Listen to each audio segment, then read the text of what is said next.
اعوذ باللہ من الشیطان الرجیم بسم اللہ الرحمن الرحیم۔ سورہ مائدہ کی ایک آیت پڑھ رہا ہوں، آیت نمبر 27۔ وَاتْلُ عَلَيْهِمْ نَبَأَ ابْنَيْ آدَمَ بِالْحَقِّ۔ آدم علیہ السلام کے دونوں بیٹوں کا کھرا کھرا حال بھی انہیں سنا دو۔ ان دونوں بیٹوں کا نام تھا حابل اور قابل۔ اذ قربا قربانا فتقبل من احدهما ولم يتقبل من الاخر۔ ان دونوں نے ایک نذرانہ پیش کیا، ان میں سے ایک کی نظر تو قبول ہو گئی اور دوسری کی مقبول نہ ہوئی۔ قال لاقتلنک، تو وہ کہنے لگا کہ میں تجھے مار ہی ڈالوں گا۔ قال انما يتقبل اللہ من المتقین، اس نے کہا اللہ تعالی تقوی والوں کا ہی عمل قبول کرتا ہے۔ اس کی تشریح تھوڑی بہت اہم ہے۔ پہلے تو یہ کہ یہ نذر یا قربانی کس لیے پیش کی گئی، اس کے بارے میں کوئی صحیح روایت نہیں ملی ہے۔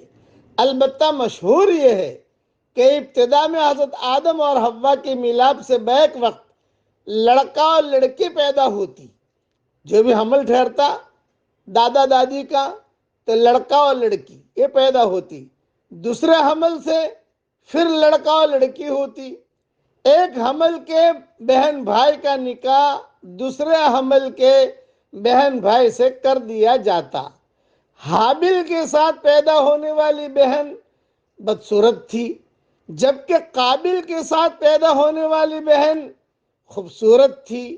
اس وقت کے اصول کے مطابق حابل کا نکاح قابل کی بہن کے ساتھ اور قابل کا نکاح حابل کی بہن کے ساتھ ہونا تھا، لیکن قابل چاہتا تھا کہ وہ حابل کی بہن کی بجائے اپنی ہی بہن کے ساتھ جو خوبصورت تھی نکاح کرے۔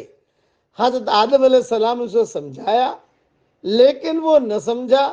بالآخر حضرت آدم علیہ السلام نے دونوں کو بارگاہ الہی میں قربانیاں پیش کرنے کا حکم دیا اور فرمایا کہ جس کی قربانی قبول ہو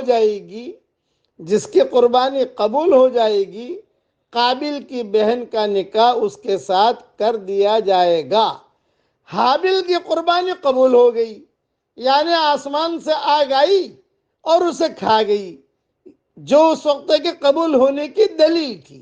اس وقت کی قبول ہونے کی دلیل یہی تھی کہ آگ آتی تھی اور اسے کھا جاتی تھی۔ چنانچہ حابل کی قربانی قبول ہو گئی، یعنی آسمان سے آگ آئی اور اسے کھا گئی، جو اس کے قبول ہونے کی دلیل تھی۔ بعض مفسرین کا خیال ہے کہ ویسے ہی دونوں بھائیوں نے اپنے اپنے طور پر اللہ جل جلالہ عما نوالہ کی بارگاہ میں نظر پیش کی۔ حابل نے ایک عمدہ دمبا کی قربانی اور قابل نے گیہوں کی بالی کی قربانی میں پیش کی۔ حابل کی قربانی قبول ہونے پر قابل حسد کا شکار ہو گیا اور اس نے کہا میں تجھے قتل کروں گا، کیونکہ وہ لڑکی سے محبت تھی، وہ بہت خوبصورت تھی۔ یہی چکر جو آج کل دنیا میں چلتے رہتے ہیں۔ اس لیے یہ یاد رکھنا، اللہ کے لیے جو عمل کیا جائے اس کا اصل بدلہ تو آخرت میں ملتا ہے۔ تاہم بعض اوقات دنیا میں بھی ایسے واقعات ظاہر ہوتے ہیں۔ قابل جو تھا وہ کسان تھا اور حابل یہ بھیڑ بکریوں کا کام کرتا تھا۔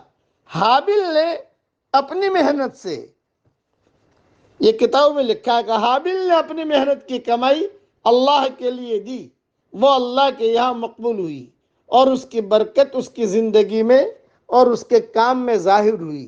قابل نے بھی اپنی زراعت میں سے کچھ اللہ کے لیے پیش کیا، مگر وہ قبول نہ ہوا اور وہ خدا کی برکت پانے سے محروم رہا۔ یہ دیکھ کر قابل کے دل میں اپنے چھوٹے بھائی حابل کے لیے حسد پیدا ہو گیا۔ یہ حسد اتنا بڑا کہ اس نے حابل سے کہا کہ میں تم کو جان سے مار ڈالوں گا۔ حابل نے کہا کہ تمہاری قربانی قبول نہ ہونے کا سبب یہ ہے کہ تمہارے دل میں خدا کا خوف نہیں. تم کو میرے پیچھے پڑنے کے بجائے اپنی اصلاح کی فکر کرنی چاہیے. مگر حسد اور بغض، یہ دونوں بھائی باتیں کر رہے ہیں، حابیل قابیل، مگر حسد اور بغض کی آگ جب کسی کے اندر بھڑکتی ہے تو وہ اس کو اس قابل نہیں رکھتی کہ وہ اپنی غلطیوں کا جائزہ لے. وہ بس ایک ہی بات جانتا ہے، یہ کہ جس طرح بھی ہو اپنے مفروضہ حریف کا خاتمہ کرے. یہ چکر ہوتا ہے لڑکیوں کا. لیلا مجنون کا بھی جو چکر تھا تو کتابوں میں لکھا ہے کہ مجنون نے لیلا کو بلایا تو لیلا نے انکار کر دیا. قاصد نے آ کر کہا کہ ابھی لیلا تو منع کر رہی، تو مجنون نے شعر پڑھا. ان کا نہ آنا تو یقینی تھا قاصد، ان کا نہ آنا تو یقینی تھا قاصد، مگر یہ بتا کہ طرز انکار کیا تھا. یہ عشق ہوتا ہے، اس لیے عشق کو منع کیا. یہ سب سے پہلا عشق ہے. حابیل قابیل کا جو قصہ ہے یہ زمین کا پہلا عشق ہے جو چلا اور اب تک جو ہے چل رہا ہے. اللہ تعالیٰ عشق سے ہم سب کی پوری پوری حفاظت فرمائے. بلکہ میں کہتا ہوں کہ اللہ جتنے ناجائز عشق میں مبتلا ہے، اللہ تعالیٰ ناجائز عشق سے ان سب کی پوری پوری حفاظت فرمائے. اب پڑھ لو میرے ساتھ، سبحان اللہ و بحمدہ، سبحان اللہ العظیم. اللہ تعالی ہم سب سے راضی ہو جائے. آمین. وآخر دعوانا ان الحمد للہ رب العالمین.